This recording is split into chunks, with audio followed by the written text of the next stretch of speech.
আপনার মধ্যে কি আল্লাহর ভয় নাই? আপনার আমার মধ্যে কি কাল কিয়ামতের মাঠে জবাবদিহিতার ভয় নাই? আপনি আমি কি লা ইলাহা ইল্লাল্লাহ বিশ্বাস করি না? আপনি আমি কি মুহাম্মদুর রাসূলুল্লাহ বিশ্বাস করি না? আপনি আমি কি মুহাম্মদ রাসূলুল্লাহর উম্মত নই? অতএব আমরাও কখনোই কারো দাসত্বের দিকে যাব না ইনশাআল্লাহ।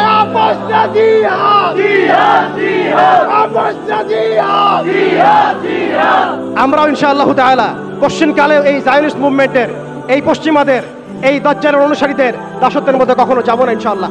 তারা আমাদেরকে অপশন দিয়েছে, হয় দাসত্ব করো না হলে মরো। আমরাও বলে দিব আমরা ইনশাআল্লাহ তাআলা শহীদ হয়ে যাব, তবু তোমাদের দাসত্ব করব না ইনশাআল্লাহ।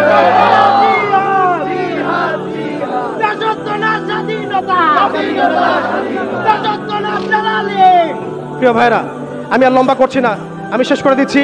আর অল্প কিছু কথা বলবো আপনাদেরকে। দেখুন, আমাদের করণীয় কি হতে পারে? আমাদের প্রথম করণীয় হচ্ছে ভাই আপনার আমার সচেতনতা তৈরি করা। আপনি আমি এখনো ঘুমাচ্ছি। তারা বিশ্বকে গ্রাস করার ষড়যন্ত্র করেছে বিগত 200 বছর থেকে। আমরা ঘুমিয়ে আছি। আপনি মনে করবেন না এই ফেতনাগুলো বাংলার মাটিতেও আসবে না। একদিন না একদিন অবশ্যই আসবে, দেখে নিন। আমি বলে দিচ্ছি, এই ফেতনাগুলো বাংলার মাটিতেও অবশ্যই আসবে ইনশাআল্লাহ, দেখে নিন আপনারা। এবং সারা বিশ্বকে গ্রাস করার যে পায়তারা তারা করেছে, এটা নতুন কোনো এজেন্ডা নয়, এটা ওদের সুদূর প্রসারী 100 বছরের প্ল্যান। আমাদেরকেও একটা সুদূর প্রসারী পরিকল্পনা করে আগাতে হবে। শুধু আবেগ দিয়ে, একদিনের শোডাউন দিয়ে, একটা লং মার্চ দিয়ে, একটা মিছিল দিয়ে, একটা পতাকা উড়িয়ে আপনি সমস্যার সমাধান করতে পারবেন না। সবার আগে আমাদেরকে সচেতন হতে হবে, হীনমন্যতা ত্যাগ করতে হবে, নবী সাল্লাল্লাহু আলাইহি ওয়াসাল্লামের সেই ভবিষ্যৎবাণীর দিকে চোখ রাখতে হবে, এবং সামনে যে মুসলিমদের হাতে বিশ্ব আসবে, এই ইস্তেকামাত আপনার কলবের মধ্যে বদ্ধমূল থাকতে হবে। দ্বিতীয় বিষয় হচ্ছে আমাদের সবাইকে নৈতিকভাবে দীক্ষিত হতে হবে, ঈমানের শিক্ষায় দীক্ষিত হতে হবে।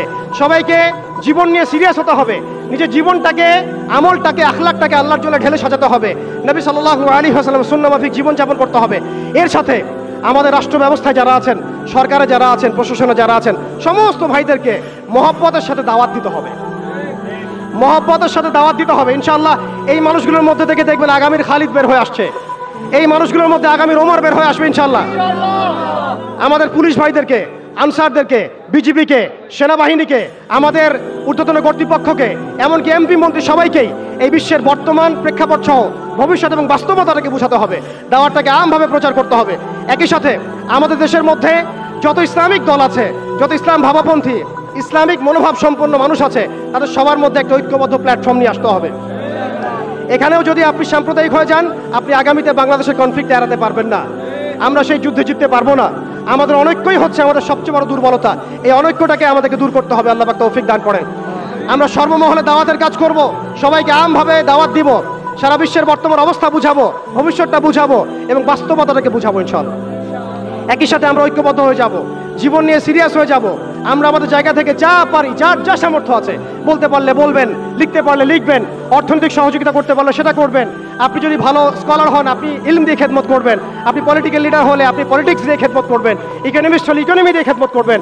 আপনার মধ্যে প্রযুক্তিগত যদি উৎকর্ষ থাকে, সেটা দিয়ে আপনি উম্মাকে খেদমত করেন। যার মধ্যে আল্লাহ পাক যা দিয়েছেন তাই দিয়েই আমাদেরকে এই যুদ্ধে শরীক হতে হবে ইনশাআল্লাহ। মনে রাখবেন, মনে রাখবেন, জিহাদ শুধুমাত্র একটা আবেগের নাম নয়, জিহাদ হচ্ছে একটা পরিকল্পিত পদক্ষেপ। আপনি খেয়াল করে দেখেন, আজকে আমরা এই জায়গায় চলে আসছি শুধুমাত্র একমুখী, তাদের সামরিক আগ্রাসনের ভিত্তিতে নয়। আমাদের সেনাবাহিনী কম নাই, আমাদের জমি কম নাই, আমাদের দেশ কম নাই, আমাদেরও প্রযুক্তি কম নাই। তাহলে আমরা এই পর্যায়ে কেন আসলাম?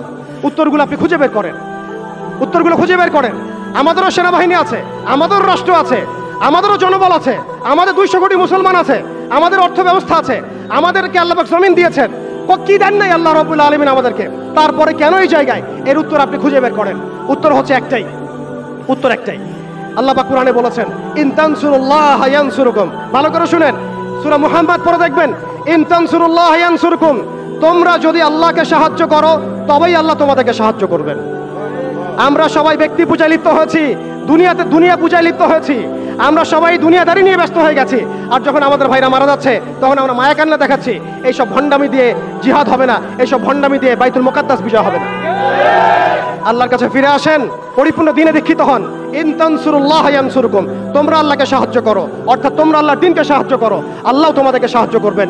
ওয়া ইউসাব্বিত আকদামাকুম, তোমাদের পা আল্লাহ পাক শক্ত করে দিবেন।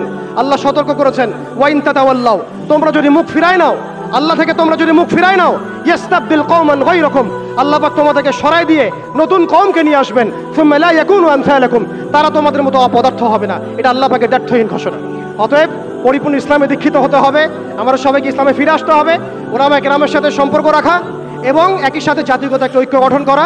জাতিগত ঐক্য গঠন করে একটা শরিয়া রাষ্ট্র কায়েম করে, একটা পরিপূর্ণ ইসলামী রাষ্ট্র কায়েম করে, নবী সাল্লাল্লাহু আলাইহি ওয়াসাল্লামের সুন্নত অনুযায়ী একটা মদিনা রাষ্ট্র কায়েম করে আপনি আন্তর্জাতিক মহলে চাপ দিতে পারবেন ইনশাআল্লাহ। আর যদি সেটা না হয়, আর যদি আমাদের রাষ্ট্র ব্যবস্থা, সরকার ব্যবস্থা, প্রশাসন এগুলো ধার না ধরেন, তাহলে আমি বলে দিচ্ছি, আপনারা লিখে রাখেন, আজকে গাজাবাসীর যে অবস্থা হয়েছে, আজকে ইরাক, সিরিয়া, লেবানন, জর্ডান এগুলোর যে অবস্থা হয়েছে, আমাদেরও যে সেই অবস্থা হবে না এর কোনো গ্যারান্টি নাই। মিয়ানমার আমাদের উপর যেভাবে রোহিঙ্গাদেরকে চাপিয়ে দিয়েছে, আপনি আমি কোথায় যাব? আমাদের উপর যদি এরকম অবস্থা চাপিয়ে দেওয়া হয়, আপনাকে আমাকে কি ভুটান জায়গা দিবে? আপনাকে আমাকে নেপাল জায়গা দিবে?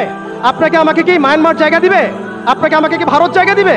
আপনাকে আমাকে কি পাকিস্তানও জায়গা দিবে? অতএব আমাদের এই জমিনে, আমাদের এই সংগ্রাম, আমাদের এই জিহাদ আমাদেরকেই করতে হবে, আমাদের ইসলাহ আমাদেরকেই করতে হবে, আমাদের ভবিষ্যৎ আমাদেরকেই করতে হবে। আল্লাহ পাক বোঝার তৌফিক দান করেন।